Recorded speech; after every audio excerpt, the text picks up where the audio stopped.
Hey everyone, today we're reviewing Coke Mania, sorting drinks, and about at the claims you can earn real money just by sorting virtual soda cats. Sounds easy, but is it actually legit or just another scammy ad trap? With disclaimer before we begin, everything in this video is based on publicly available information and personal opinion. Coke Mania is a simple tap to sort puzzle game. It's over 100,000 downloads and promotes itself as a way to win money while playing. The gameplay is super repetitive and it keeps showing ads after every level, especially when you rather win something. Many users say the app gives you fake rewards and keeps raising the cash out threshold so you can never really reach it.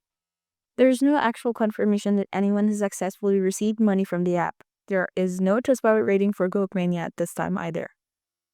Coke Mania looks fun, but don't expect to earn anything real. It seems more like an ag sale game designed to keep you playing rather than paying.